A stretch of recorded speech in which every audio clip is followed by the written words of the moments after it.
नमस्ते बच्चों। आज मैं आप लोगों के लिए एक नई कहानी लेकर आई हूँ जिसका शीर्षक है बिना सोचे समझे किसी को गलत नहीं समझना चाहिए। एक बार एक शिक्षक अपनी कक्षा में बच्चों को एक कहानी सुना रहे थे। उस कहानी में उन्होंने सुनाना शुरू किया कि एक बार एक पति पत्नी यात्रा करने के लिए जा रहे थे। वो बड़ी सी शिप में बैठे और उस शिप में यात्रा कर रहे थे। तभी अचानक उस शिप में कुछ खराबी या फिर तूफान के कारण वह शिप डूबने वाली थी। तो कैप्टन ने कहा कि यह शिप डूबने वाली है। पूरे सुनकर के पूरे जो शिप में था अफरा तफरी मच गई। और तब उसने कहा कि इस शिप में कुछ बोट्स हैं, उसमें बैठकर कुछ लाइफ जैकेट है, उसमें बैठ कर के आप लाइफ जैकेट पहनकर आप सुरक्षित स्थान पर जा सकते हैं। इसलिए उसने सारे बोट्स को, छोटे छोटे जो बोट्स थे सबको निकाल दिया और सब लोग उसमें बैठने लगे। सारे शिप चले गए। लास्ट में एक पति पत्नी जो थे वही बचे। और उन्होंने जब जाना चाहा तो उसमें एक ही जगह था। इसलिए पत्नी ने कहा कि आप बैठ जाइए।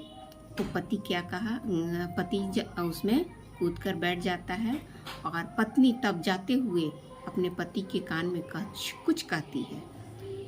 और वो क्या कहती है, यह बात वह शिक्षक अपने सारे छात्र से पूछते हैं कि बताइए उस औरत ने क्या कहा होगा।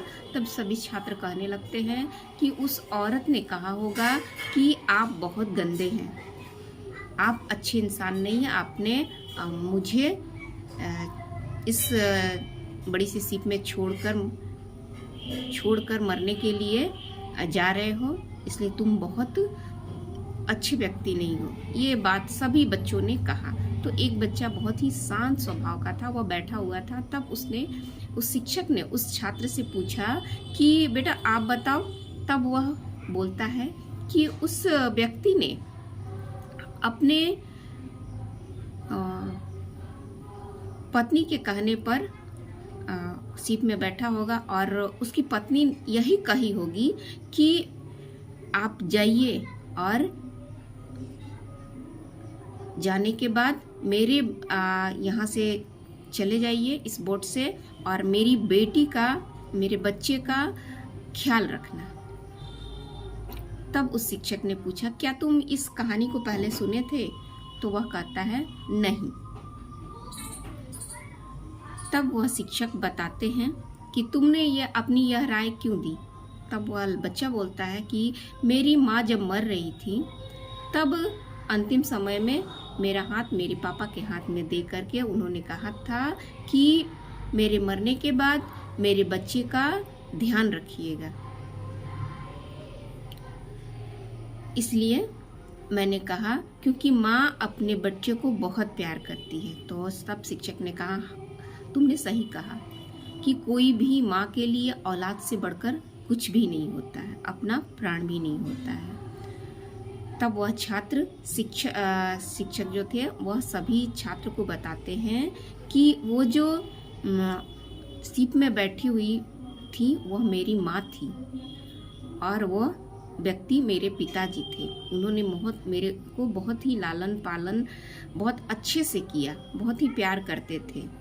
लेकिन मैं उनसे कहीं ना कहीं कटा रहता था क्योंकि मुझे मालूम था कि उन्होंने मेरी माँ को शिप में मरने के लिए छोड़ दिया था।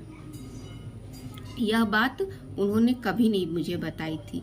लेकिन जब मेरे पिताजी मर गए, उनका स्वर्गवास हो गया, तब उनकी डायरी मुझे कुछ दिनों के बाद मिली। और मैंने जब उस डायरी को पढ़ा तो उस डायरी में लिखा हुआ था कि मैं तुम्हारी माँ को मरने के लिए नहीं छोड़ना चाहता था, मैं उनसे बहुत प्यार करता था, मैं भी उनके साथ मरना चाहता था। लेकिन तुम्हारी माँ ने कहा कि आप चले जाइए क्योंकि एक ही सीट है और हम दोनों ही मर जाएंगे तो मेरे बच्चे का कौन ध्यान रखेगा, इसलिए आप जाइए और मेरे बच्चे का ध्यान रखिएगा। क्योंकि वो जो औरत थी, मेरी माँ जो थी, बहुत ही चंद दिनों की मेहमान थी। उसे बहुत ही खराब बीमारी थी, जिसके कारण कुछ ही दिनों में उनका स्वर्गवास हो जाता। इसलिए वह पिता को कान में कहती है कि आप मेरे बच्चे का ध्यान रखिएगा। वह बच्चा कोई और नहीं, मैं ही हूँ। जब मैंने उनकी डायरी पढ़ी तो मुझे बहुत ही दुख हुआ। मैं बिना सोचे समझे अपने पिता के प्रति कहीं न कहीं मन में द्वेष की भावना रखता था और मुझे उस बात की हमेशा कसक रहती थी कि मेरे पिता ने मेरी माँ को नहीं बचाया।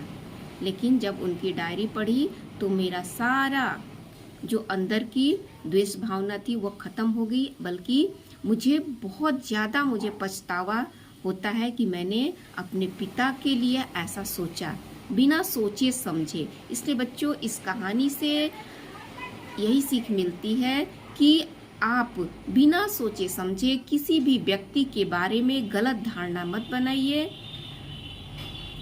क्योंकि उसके बारे में हम नहीं जानते हैं कि क्या सच्चाई है। तो सच्चाई को देखिए, जानिए, परखिए, तब उसके बारे में गलत धारणा या सही धारणा बनाइए। धन्यवाद।